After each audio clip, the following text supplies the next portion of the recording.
coming to you live for the Healing Hour Live. If you do not know me, I'm Love Coach Tasha, and I am here to help women who want to stay in their relationships after infidelity. You want to stay. You want to love the person that you love in spite of them being an idiot temporarily. So, I am here to help you figure that out. I'm here to help you get on the healing path and stay on the healing path.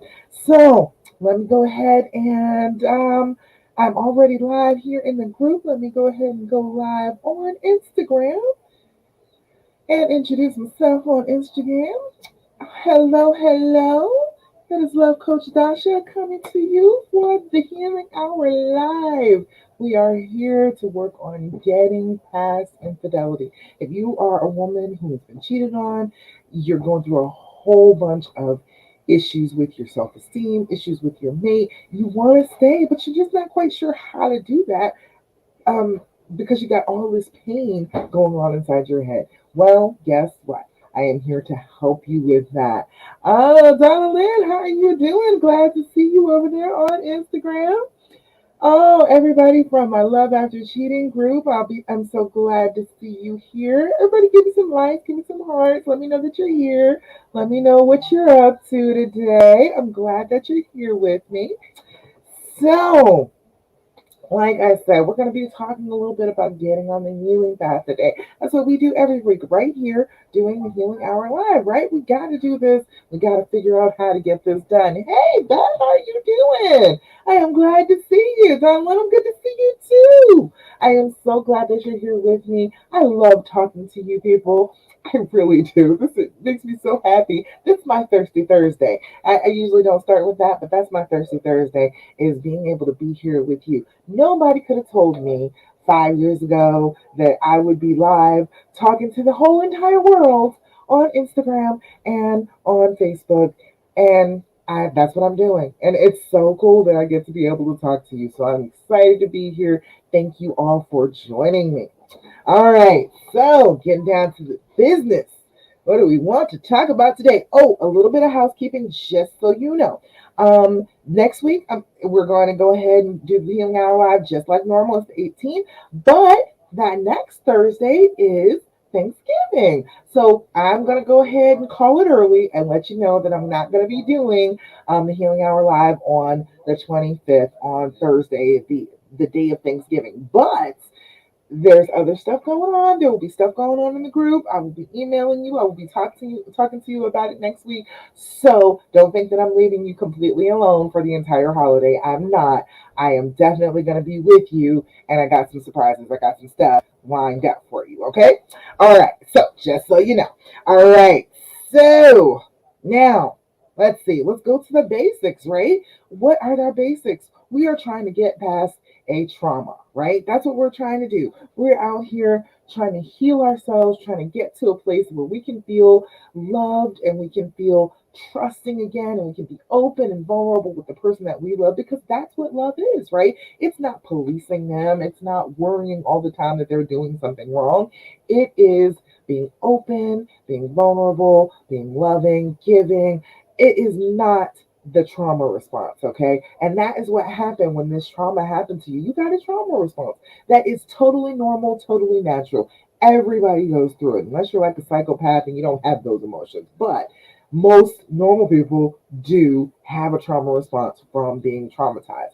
When somebody that you love and you care about and you're very open to betrays you, yes, absolutely, you should feel some trauma behind that. So, I'm going to teach you the things about how to solve that, how to fix that, how to make that better. And the first two things that you need to know about making that better are that you need to do your breathing and you need to do your you need to do your deep breathing and you need to do your journaling. Are you doing your deep breathing and your journaling? If you have been trying this deep breathing thing since I've been talking about it and you've discovered that it's starting to work a little bit for you, message me, share with me. I want to hear back from you. Give me the feedback that that is starting to work because if you do it and you do it consistently, guess what happens? That anxiety just brings itself down to a more manageable level, and then you're able to move on with your day. You're not completely obsessed with this terrible thing that happened to you because you're managing it better. Okay, so let me know if it's working for you. But simple things that we need to know about deep breathing. Breathing is good for you for everything. Breathing is good for every single thing that can go wrong with you. Okay, but you gotta run down, Lynn. That's fine. I will talk to you a little bit later. I'm glad you're doing your deep breathing. All right.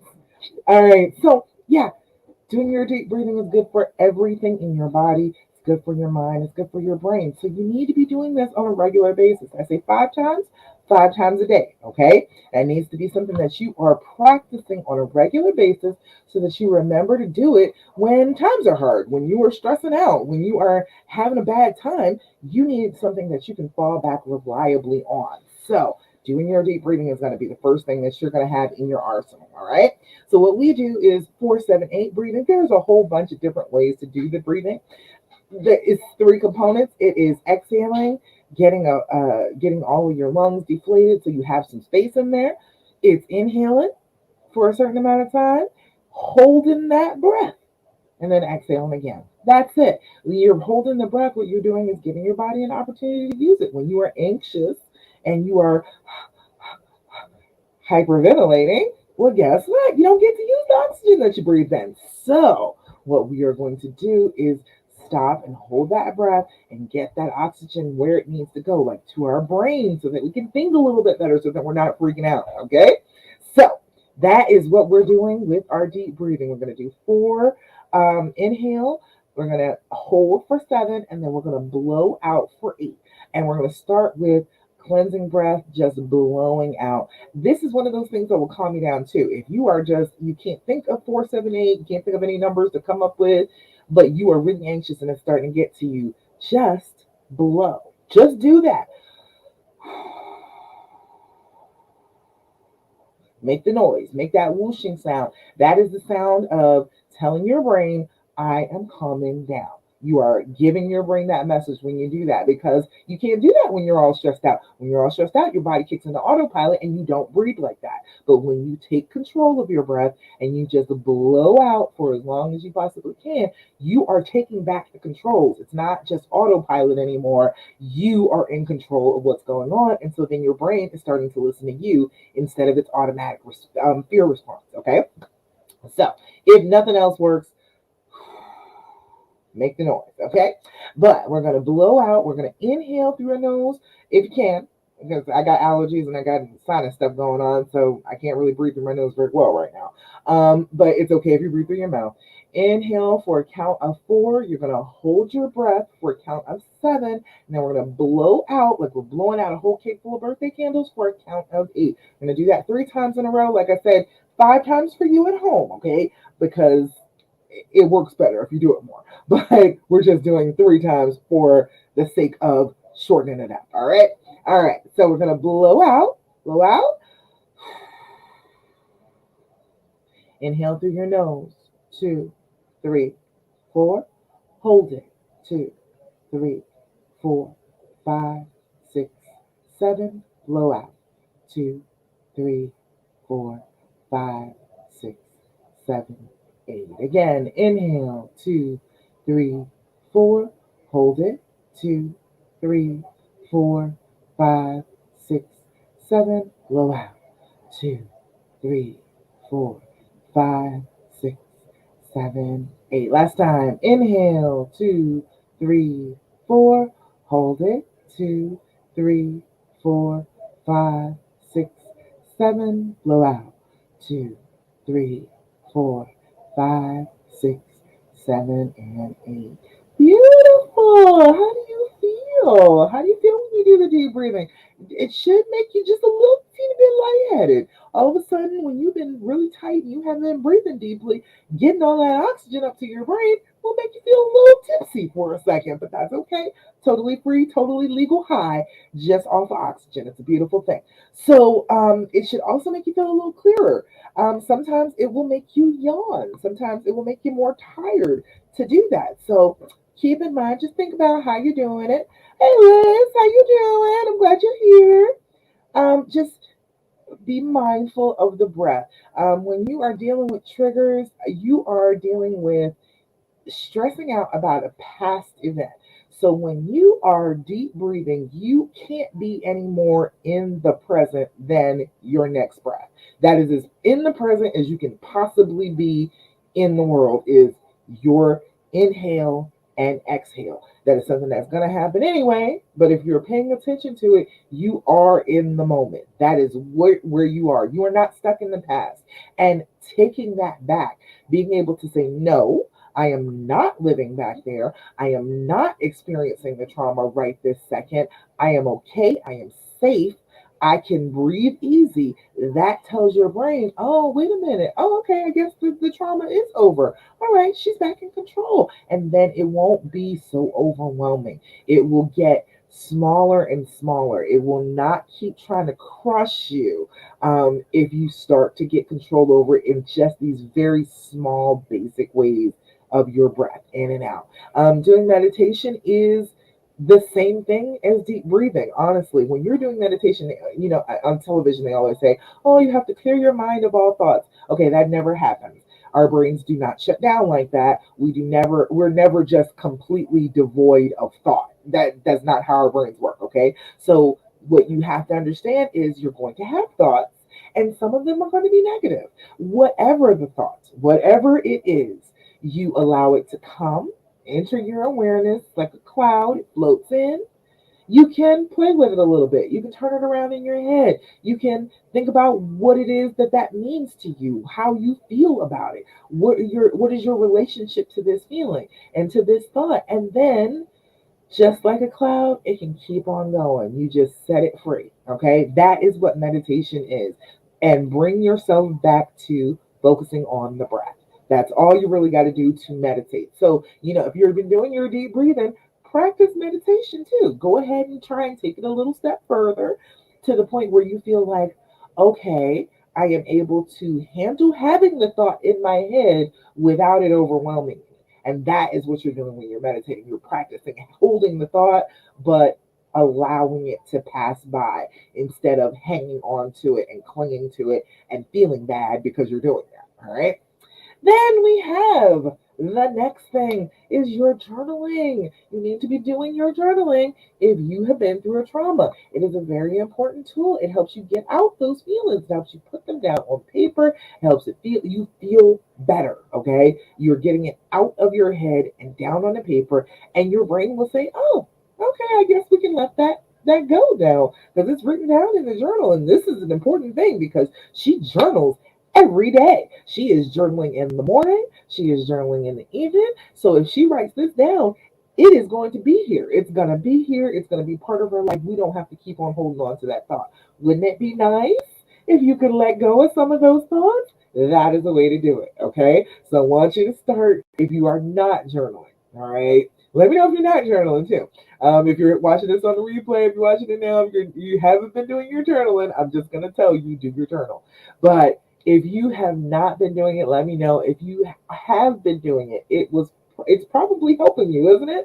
It makes you feel like you can put down the baggage for just a little bit. You don't have to keep on walking away from the baggage. It takes practice to leave the baggage behind. You feel like you're forgetting something. You feel like you're missing something. But if you're just putting it down for a while, you're putting it down in your journal, and you can pick it back up whenever you feel like it. If that's what you really choose to do, if you feel like being burdened with it for a little while longer, you can pick it back up from in the journal. But you have put it down when you put it in the journal, and you can practice just leaving it there and having it wait for you wherever you're going. If you go out in your life and you live your life through the day, you know that thought, that issue, that feeling is still right there in the journal. You can always come back to it if you really, really need to, but you might not need to. So it's a great way to start to handle some of the stuff that goes on in your head after you've been through a trauma. Now, I don't care. Again, I tell you like I tell you every single week. I don't care what you use as a journal. This one, I dropped it. This one is was 88 cents at Walmart, and I have filled this bad boy up. Okay, this was the one that I used all summer to start to do the Healing Hour Live on a regular basis. This one came from the Dollar Tree. Ooh, how pretty! This one came in a pack of 3 at the Dollar Tree. You can stick that in your pocket. This one came from Five Below. Adorable. You can stick it in your purse. I got, what do I got? I've got fuzzy. I've got hardback. I've got beautiful hardback, big old journal. That's a big one. You got to carry that in a big bag. I got the Golden Girls, all sorts of stuff. Okay, I got Lilo and Stitch. Look at that.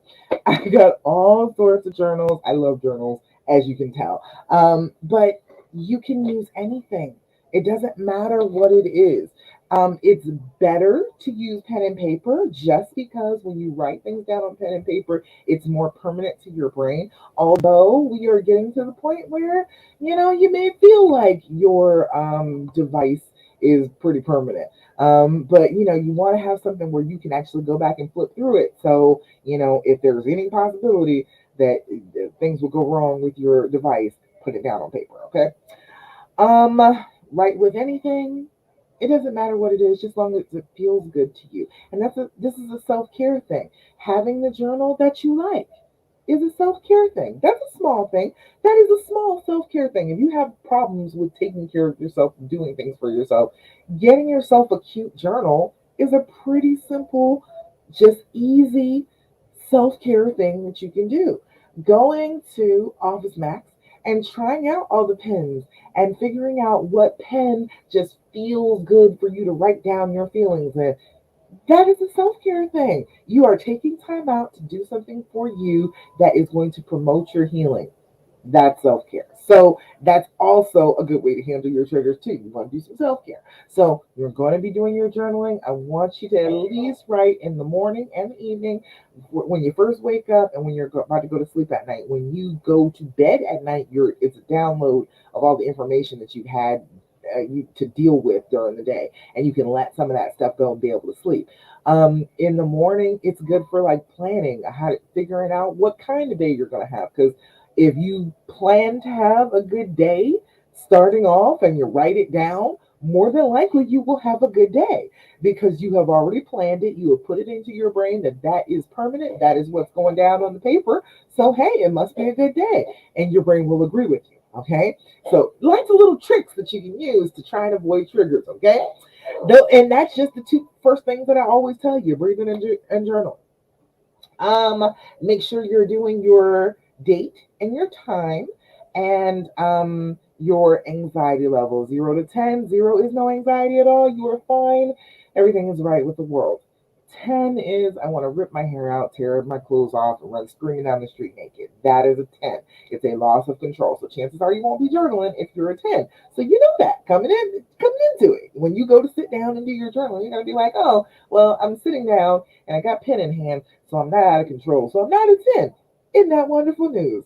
Hey, it isn't as bad as you thought it was. So that is a great way to put a fence around the feeling so that you know that the feeling is not going to overwhelm you. It is not going to take over your brain and make you act out when you have got that basic fence around it 0 to 10. It can only be that bad. It can't be 11. It can't be a 20. It can't be anywhere up in the hundreds. It cannot be that. It can only be a 10. That's as bad as it can possibly get. And when you have that as a guard, you feel a little bit better. You feel a little bit more confident. All right. Okay. And of course,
There. Okay. Ooh, all right. Lost connection over there for a second. I lost connection on my Facebook page. Sorry about that. Let me repeat. Um I don't know if you missed one from Lou. Lou said, finding this group and you, I feel that I am finally a step forward on what I'm actually supposed to do in order to start healing. Thank you. Cheers to you all and to all the gals that choose love. And I second that motion. I am impressed with anybody who chooses love when everybody is telling them that they're stupid for it. Everybody's telling them they're naive, they shouldn't do it. I appreciate that. I think that that is a beautiful, brave thing. And that's a good thing to celebrate this Thirsty Thursday, all right? And then the other thing we were celebrating is Michelle. Michelle said, well, today I'm obsessing over crap, but so that's not good. But this week I do feel subtle shifts in my thinking. I'm working on focusing on what my reality currently is and the work I'm doing as well as my husband to better our relationship. What she's saying there is she has started. Yeah, that. Thank you. You let me know. You got it now. Everybody can see me over the Facebook group. I had to repeat myself real quick. Thank you, Deb. Appreciate you. But what Michelle is saying is that she's starting to feel it. She's starting to realize she's on the healing path. Things aren't exactly the same as they were when she was all devastated, when this first started happening, when she first started talking to us and trying to get on the healing path.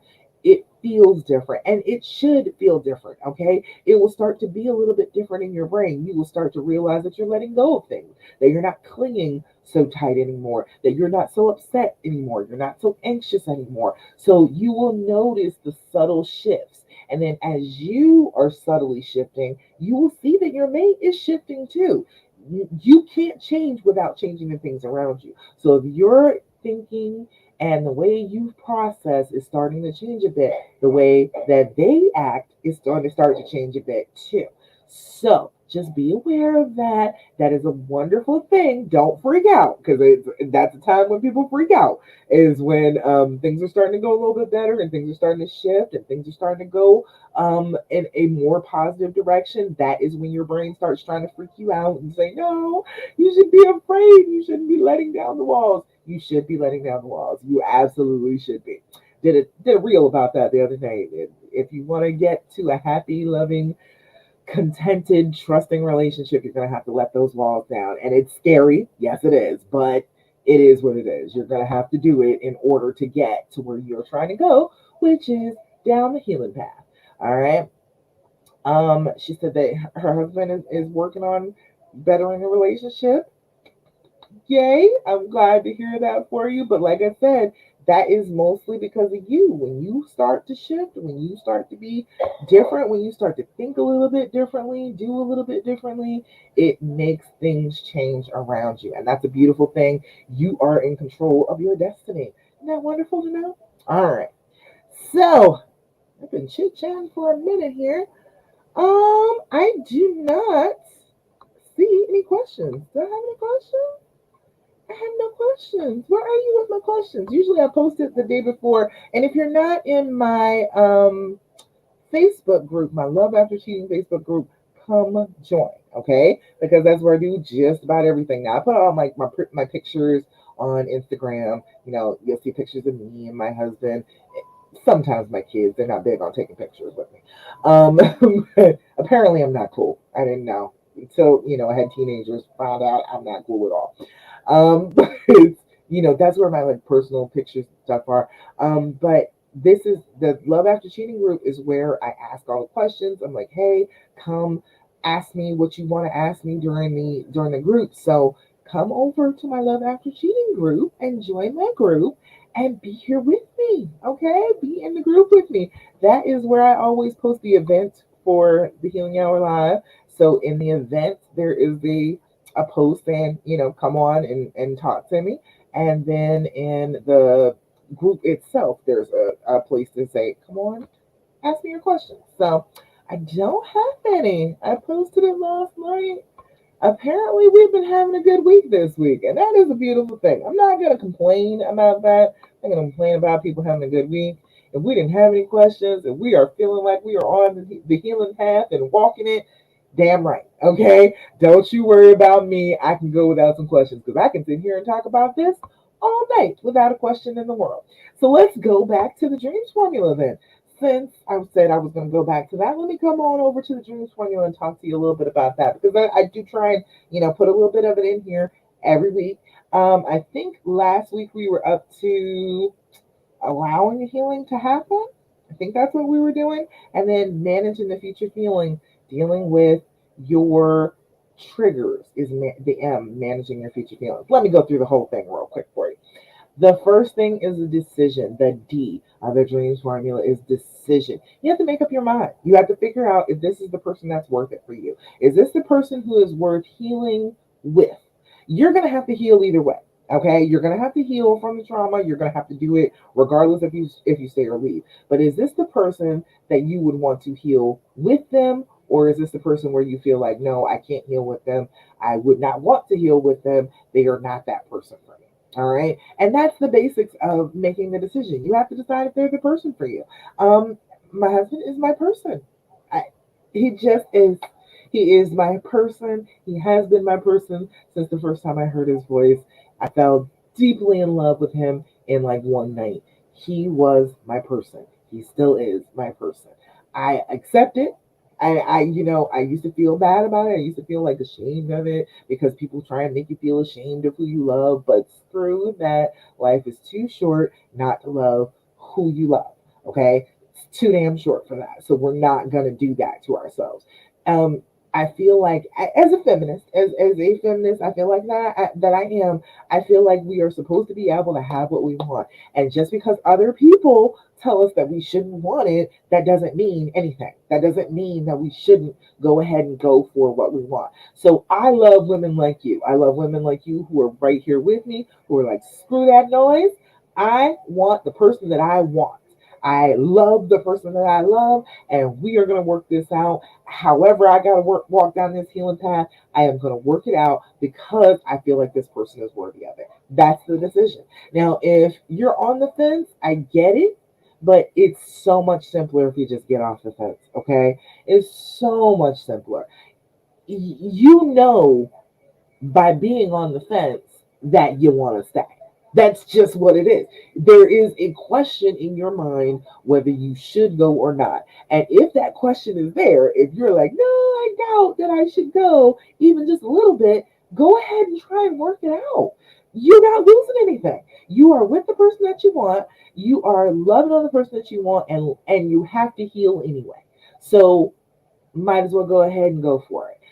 It's kind of like, if you're on the roller coaster, throw your arms up in the air and just enjoy the ride. Okay, so that's the decision. It's just going ahead and accepting consciously that this person has broken your rules, and you are not going to make that be a deal breaker, and that's okay. That is perfectly all right because deal breakers are yours to make. And if you say it's not a deal breaker, it's not a damn deal breaker. So that's the decision that you have to make. Whether you want to punish this person for the rest of your life or if you want to be happy with this person for the rest of your life.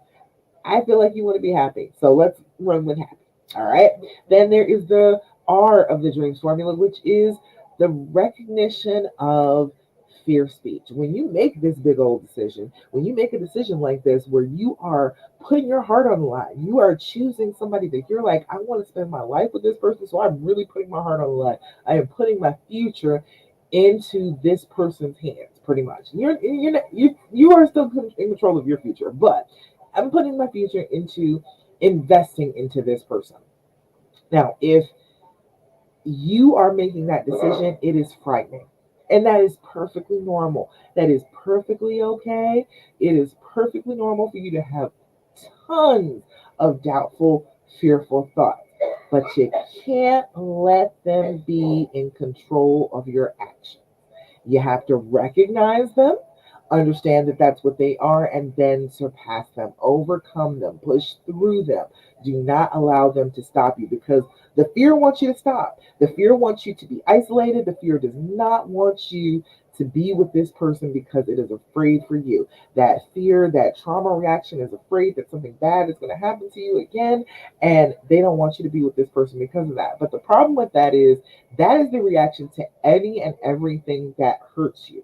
So even if it's something that you really do enjoy, even if it's something you really do love, that fear can creep in and ruin it for you. All right. Um, if you love driving cars, if you love that it's your thing, but you get into a car accident, the trauma is going to tell you isolate from a car. Don't get in a car. Don't drive a car. And then it goes from don't drive to, well, don't be a passenger because you could be in an accident because you're not in control. And then it goes to, well, don't get in the car at all because then if you're driving or if you're a passenger, something bad could happen to you. And that's how phobias are born. Okay. You will keep on going further and further out there if you start to listen to the fear. If you do what the fear tells you to do, your fear is going to tell you to run, be isolated, don't be near this person, do not have the love that you want. And that sucks. Don't Nobody wants to live like that. So you have to be aware that it's fear, not certainty, because it feels certain. It feels like it is the truth. It feels like it is certainty, but it is not. It's lies and manipulation of your brain, okay? It is smoke and mirrors that, oh, this person will, if you are not close to this person, then you'll never be hurt. That's a lie in and of itself. You're going to be hurt again at some point by somebody. So you throwing away your relationship does not stop that from happening. That's what your brain wants you to believe. Your brain wants you to believe, I am perfectly safe if I just run away from this relationship. But that's not true. So let's not believe the lies. Let's not believe the fear. We got to recognize it for what it is, and then we're going to move forward, okay? In spite of what the fear tells us to do.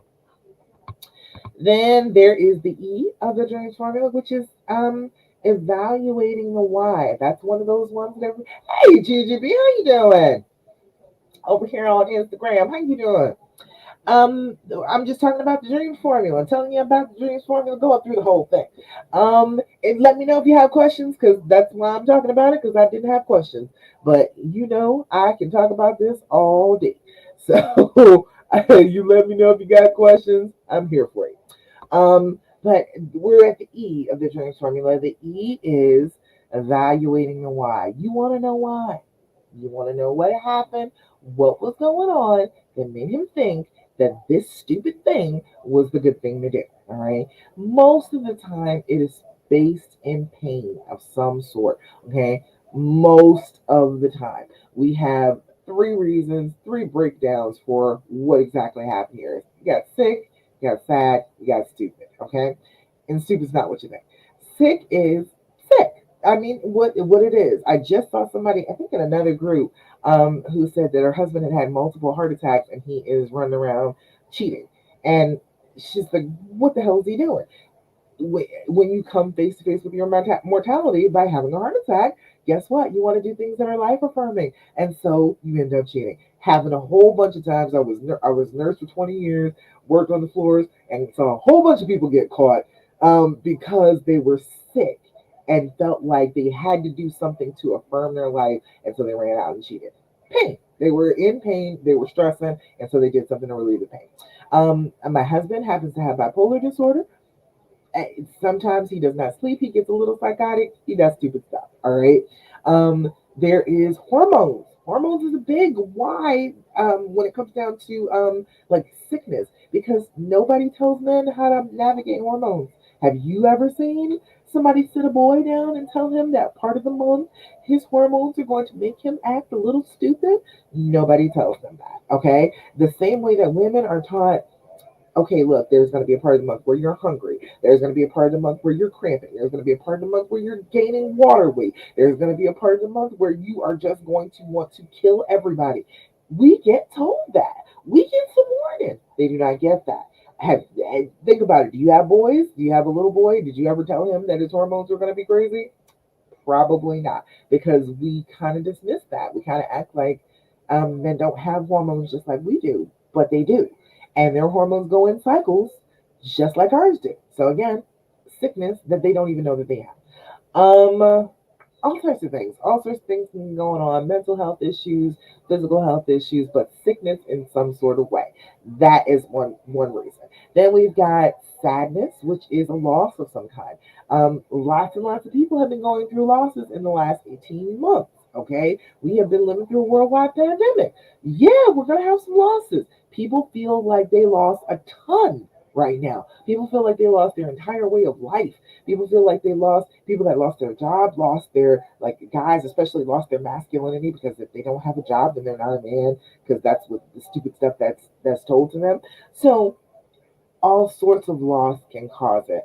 I have actually seen people have sex in funeral homes, like at a funeral because of loss, because of grief, because of loss. They thought that that was a good idea. All right, so all the time. Happens all the time. Then there is stupid. Stupid's not what you think it is. Stupid is all of the stupid things that especially men are taught about being in relationships and being men in and of itself. Men are really kind of taught that they are broken down to either how many women they have or how much money they have. They don't have a whole bunch of women, they're not as manly. If they don't have a whole bunch of money, they're not as manly. So they're told a whole bunch of stupid stuff. And then there is his role models. Who did he see as a man growing up? Did he see his mother cheat on his father cheat on his mother? Was that normal? Was that like regular stuff that this is a normal way to behave in a relationship? It's a lot of stupid things that we are taught about how relationships are. Women are taught stupid because of fairy tales and romantic comedies, okay? Life never unfolds the way it does in the fairy tales and the romantic comedy. So we have been lied to too. We have some stupid in our backgrounds too that make us think that men are supposed to act like that when they never saw those things. They didn't watch the Disney movies with us. They did not watch the romantic comedies because those were chick flicks. So they did not get that same education. So we got some stupid going on too. But men got that whole stupid thing going on. A lot of the stuff they get told about what they're supposed to be and do is dumb. And I hope we can work on that as a unit going forward, forgiving, loving each other, reconciling. I hope we can work on that as couples and work on that and try and change that because honey, that's been a real problem for a lot of couples I have personally seen. All right, so those are the whys. Pick which one. And think about what's going on with your honey. You know his story better than I do. Chances are it's at least one of those things and probably more. A lot of the time it's more than that. Let's see. We've got the A. The A is for allowing the healing to happen. You have to allow it to happen. This is a conscious thing that you have to do, not just, just sit there and expect the healing to happen. You have to just allow it. You have to consciously say, okay, I am not going to behave this way because that is the action of somebody who is hurting and who wants to lash out and hurt somebody else.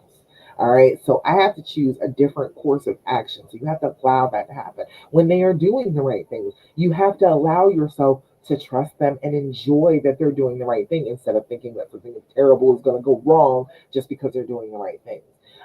It is little things like not talking about it all the time. I know you want to talk about it. I know you feel like if you don't get to talk about it, then your feelings are not being paid attention to, but they are.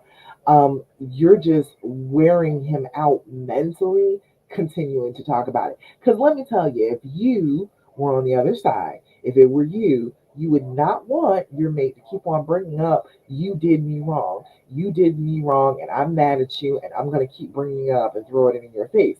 Tell me different. Tell me that I'm lying, okay? Because I'm not for it. Hey, look, if I did something wrong, okay, I said I'm sorry. I'm trying to do better. Damn, put it down. And aren't you the same way? So it's the same thing with them, okay? When they're just like, damn, I cannot take it anymore. Stop talking about it. You can't keep bringing it up if you want to get past it. We can't ever get past it if you're consistently putting it as a roadblock in front of you moving forward.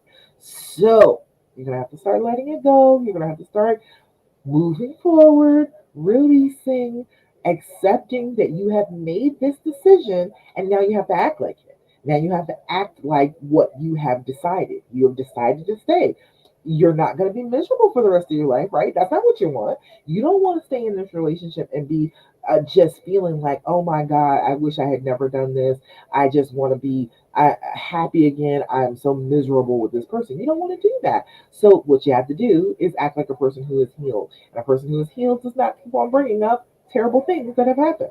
That is not what happens. So, you got to practice that. Practice allowing the healing to happen. And then when it's going on, don't poke at it, okay? Uh, there's one of my favorite sayings as a nurse was to let a wound heal, you have to stop putting your fingers in it, okay? So many people, oh my goodness, I was constantly changing dressings because people always want to dig in the wound. It itches a little bit, it's bothersome, it messes with them, and so people will always poke at it and put their dirty fingers in it. And that's what you're doing. When you keep on talking about it, you're poking at it and putting your dirty fingers in the wound. So we need to give that wound a little bit of time to heal up before we start poking and prodding at it again. Okay? Does that make sense? You let me know. If I'm talking crazy, let me know. Then we've got the M of the dream formula, which is managing your future feelings. You're going to be dealing with triggers. That's what we were talking about for like the first half. We were talking about the things that you can do, small things that you can do that will start to help you with the triggers. Triggers are sensory things. Triggers are sights, sounds, smells, touches, things that you are hearing, things that you are smelling that bring back memories of the trauma. Now, it does not have to be related to the trauma in any way, shape, or form. It does not have to be at all related. Okay, and again, that's how phobias form. Is because your brain stretches to cover more stuff than just what happened at the time of the trauma. But it can be the sound of his notifications going off. And that will remind you that his notifications were going off when he was cheating. And so now that sound, that must mean that he is cheating again. All right.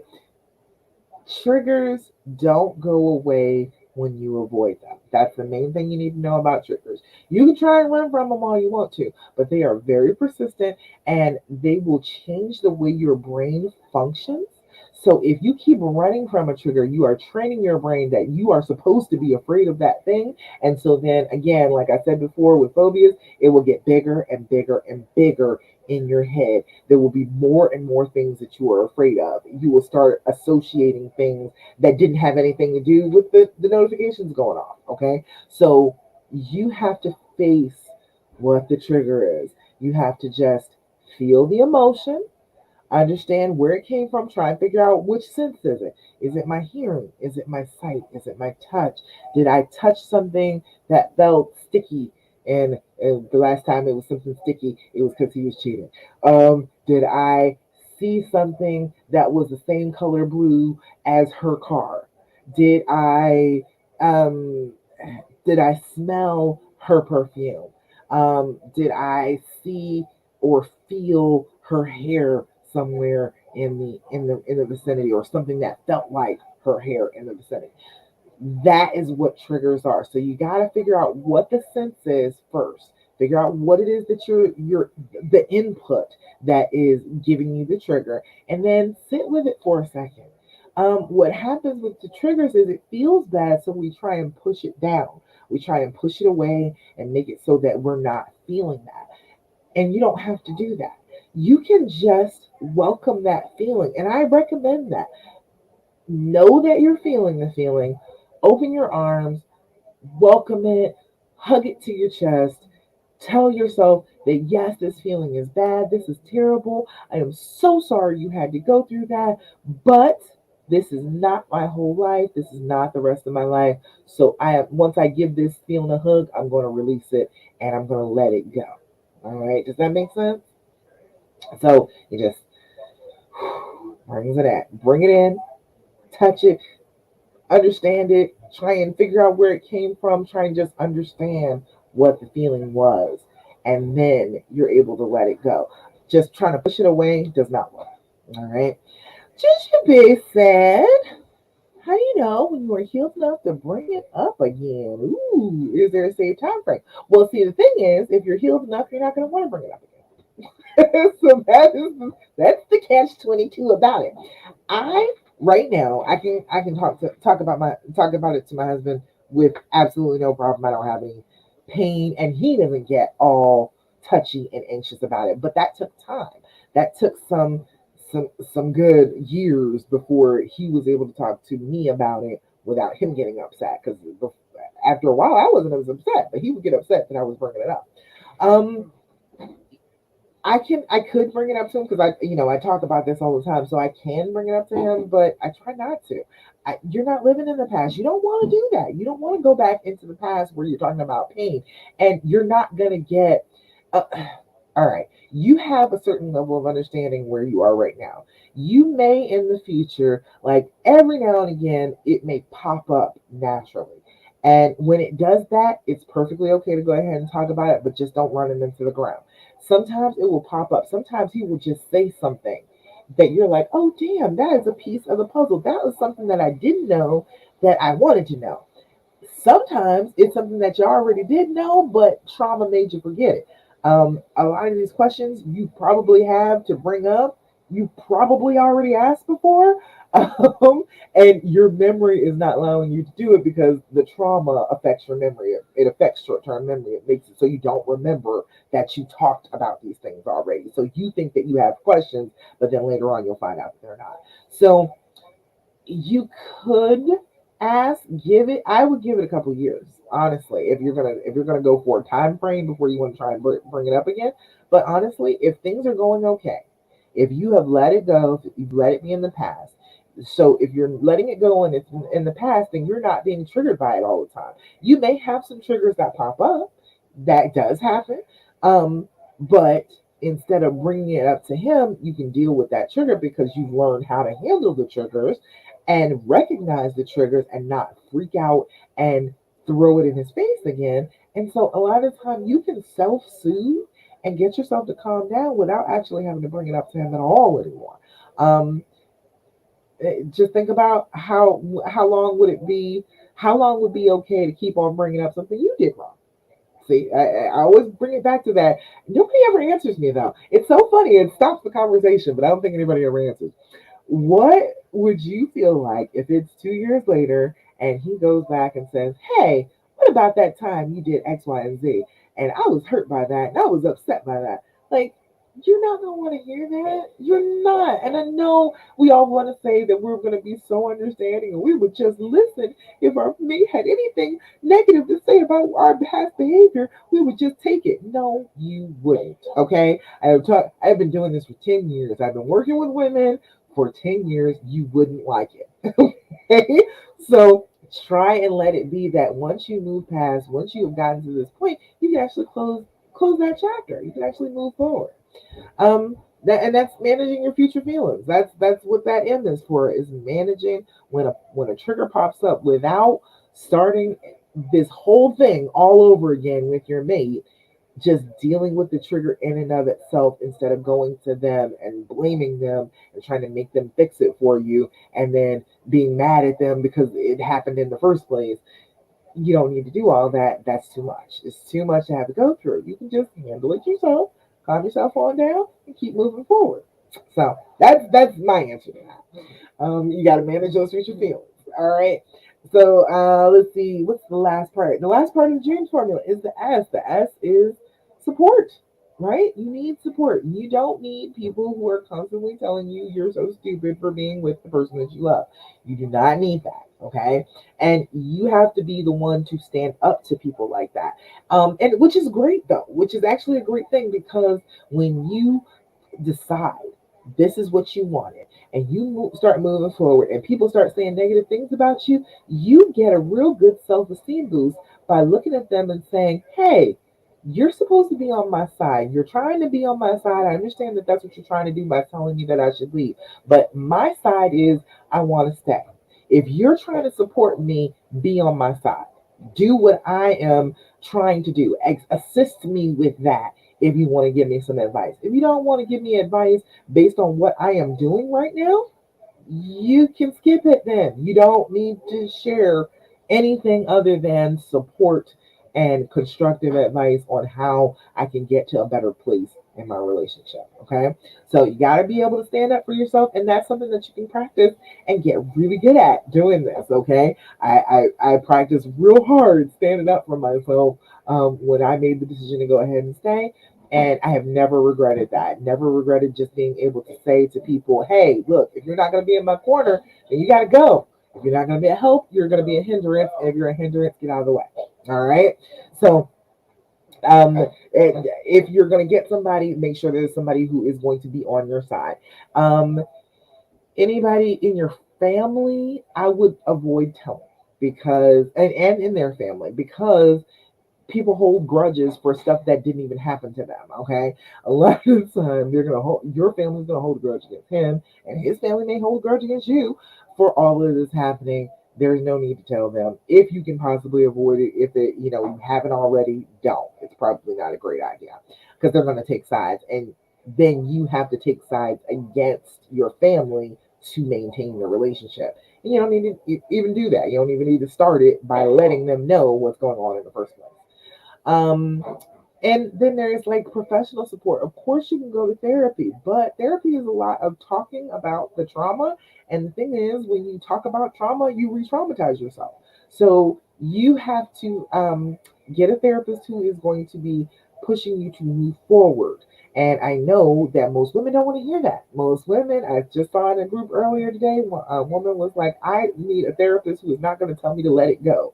And then no, they're not going to do that. Eventually, they're going to tell you to let it go. They're going to let you talk for lots of sessions and try and get more and more money out of you. But yeah, they're eventually going to have to tell you to let it go because that's the only way you're going to move on is if you let it go. That's the only way. There is no other way to get past it than to let it go. So you may want to work with a therapist. It can work. But you know what I suggest? I suggest you work with me. All right, that's what I suggest. I suggest that you find a coach, somebody who is not a therapist. Therapists are very big on the talking cure for you to talk things out. But a coach is going to be giving you action steps, things that you can do right now. Like I am big on you staying on the healing path. I will tell you the things that you can do to get on the healing path and take some steps and get assured of yourself and feel like you're doing a good job of those small things, and then you can build upon that. So that is what I would recommend. I have a coach too. Don't think that I'm just recommending coaches because I'm one. I have a coach, okay? I have a business coach that helps me with action steps for what I can do to do this better. All right. So that's not a shameful thing to do is to get some help that will be on your side, and that is what a coach is going to do. I am like my whole point is to keep your relationship together, keep you all happy and loving and open and getting closer and closer and not feeling like you're separated from one another, not feeling like you are having a really hard time understanding one another, you can't get close again. That is what I'm trying to do. I am on the side of your relationship. I want you to have what you want. And so you need to find people that will help you with that. All right. Um, let's see. Just me said you have a bad habit of needing details. Yes, that is a very bad habit. Should I just try and forget the need to know? You know, at some point, like, does it help? Yeah, it's always that need to know, and I was like that too because I'm a Gemini and I'm nosy and I want to know all the details of everything. I want to know the details of all the drama, but it didn't help. And now I know that if I had known that then, I probably wouldn't have been so gung ho on knowing all the details. But honestly, does it help you? Does it make you feel any better? Yeah, let me know. Let me know if it helps you in any way, because it is a just a deception of your brain. It's another one of those trauma responses. You know how your brain is telling you that you should isolate from them. What it does is tells you that you have to know these answers in order for you to heal. And if you don't know every single solitary answer, then we can't heal. Well, I guess we just cannot get to that place because I don't know all of the answers. That is your brain tricking you. That's what it is. That's why it's such a habit. That's why it's like you feel like you're addicted to knowing details that you damn sure don't want to know. But that's like, oh, if I know this, then I know everything, and that will prevent me from ever being hurt again, which is another lie. So your brain is lying to you. It's trying to trick you. I know it sucks. I know it does, but it is what it is. He said, good news is that we're going out of town together this weekend. Hey, you looking forward to it? You should be. And don't bring it up. Okay. Be good company. Be a good date. If you're going to be going out of town together, you can't be all miserable and asking a whole bunch of questions and trying to bring up negative stuff and what he did wrong. If you're going to be out of town together, you have to be good company. Okay? Because if you don't do that, now you have tainted that memory and you've made it so that he doesn't want to do things like that with you again because you're going to bring up the past, you're going to bring up the negative stuff instead of being in the moment and enjoying this vacation we are paying for. So I want you to be in the moment, okay? Pay close attention to the moment. If you start to wander back into the past, bring yourself into your breathing. Do your deep breathing. Focus on your breath in and out of your lungs. Do not let yourself get caught up in the past. Stay in the moment and with your honey out of town having a good time. Okay? So focus on that. I want you to promise me, Ginger B, focus. Promise me that you're going to do that. And everybody else who may be going out of town, especially coming out this holiday season, good gracious. I'm going to talk to you a little bit more about like dealing with family and stuff next week. I'm going to talk a little bit about that in preparation for the holiday season. But let me know, Ginger B, let me know. Can you promise me that you will just let it be for this weekend? Just enjoy being with your honey, the person you wanted to be with anyway, you want to spend time with, you want to be out of town with. Can you promise me that? I know you're looking forward to it. Don't ruin it. And if you are going to be drinking, be careful not to drink too much that it will let your tongue slip. Um, do a shot, maybe two, and keep it to a minimum if the alcohol loosens up your lips. Because, yeah, you said you won't? Okay. All right. All right, good. And no one does not help. It doesn't. It doesn't do a doggone thing. You know all these details. It's a trick from your brain. Your brain is like, oh, if you know all this, then it'll be great. You'll be safe, and the relationship will be healed. It is not true. It just stresses you out more, gives you more information for your brain to seize on and get stuck in, and so then you don't go get any further. You don't go any further with healing. So good. I'm glad you promised.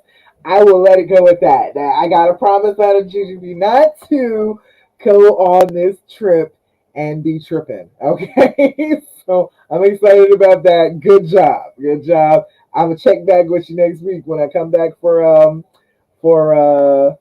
next week's Healing Hour Live. I'm gonna check back with you and make sure that you kept your promise. All right. I'm gonna check on you now. I'm gonna call you out. Don't forget. All right, y'all. It's been an hour. That's about all I got. Got any other questions? I don't see. I think that's done. I don't see anybody else at the moment. I think that's about it. So I am so glad that I got to talk to you today. This is one of my favorite hours of the week. Is just to sit down with you and talk about this subject, which is getting on the healing path after infidelity. You do not have to be stuck in pain forever. You do not have to do that. And you don't have to leave. You don't have, those two things are not synonymous. You do not have to be away from the person you love just to not hurt anymore. You cannot hurt and still have your relationship. And I'm all for you figuring that out. All right. So, if you've got questions for me, you can always message me, Love Coach Dasha, here on Instagram, Love Coach Dasha on Facebook. You can send me an email, Dasha at loveworthkeeping.com. You can everything, like, subscribe, follow, all of the things so that you can keep up with me, keep up with what I'm doing. But you can always ask me whatever it is you need to ask me. I am here for you. If you're seeing this live and you have questions about something that I said, feel free to post it below and I will answer whatever you got going on, all right? Don't forget to put hashtag replay so I know you're catching on the replay. All right. I've talked myself out. All right. My allergies have been acting up. I'm catching bronchitis. It's a little tight right now, but I got through it, and I am so glad that I did. I will talk to you all again next week. Make sure right now, from now going forward, stay on the healing path. Do not do what the fear tells you to do. Do your deep breathing, do your journaling, and message me if you need me. All right? All right, y'all. I'll talk to you next week. Bye.